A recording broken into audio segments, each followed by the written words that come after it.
dalam larutan atau fluida. Bisa dikatakan juga bahwa viskositas adalah kepekatan fluida yang bisa memperlihatkan besar kecilnya sentuhan dalam fluida. Jika tingkat viskositas yang dimiliki oleh suatu fluida relatif tinggi, maka fluida tersebut lebih susah bergerak karena pergesekan internalnya tinggi. Sebaliknya, jika tingkat viskositas suatu fluida cukup rendah, maka fluida tersebut lebih mudah bergerak karena pergesekan internalnya rendah. Viskometer adalah alat ukur yang digunakan untuk mengetahui tingkat viskositas suatu zat cair. Dalam penelitian, mengetahui tingkat viskositas suatu zat cair adalah penting karena sangat berpengaruh pada proses dan hasil penelitian tersebut. Viskometer sendiri ada banyak jenisnya. Satu yang sering digunakan adalah viskometer Ostwald. Viskometer Ostwald adalah viskometer yang menggunakan metode Ostwald. Penetapan viskositas dengan menggunakan viskometer Ostwald dilakukan dengan cara mengukur waktu yang diperlukan suatu fluida atau zat cair untuk mengalir di dalam pipa kapiler dari titik A ke titik B. Dengan mengetahui lama waktu yang dibutuhkan, zat cair untuk mengalir dari garis A ke garis B dapat ditentukan tingkat viskositas dua atau lebih zat yang sedang dibandingkan.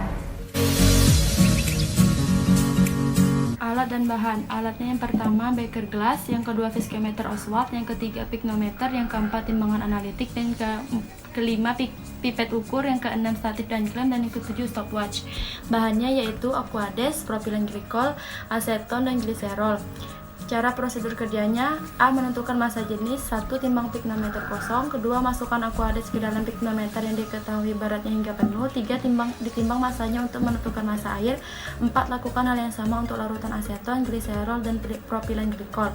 B. Menentukan viskositas. Dipipet sebanyak 15 ml setiap sampel, lalu masukkan ke dalam viskometer Ostwald. Hisap menggunakan filler sampai batas garis M, lalu biarkan cairan mengalir sampai batas garis N. Catat waktunya, kemudian lakukan sebanyak 5 kali untuk setiap sampel.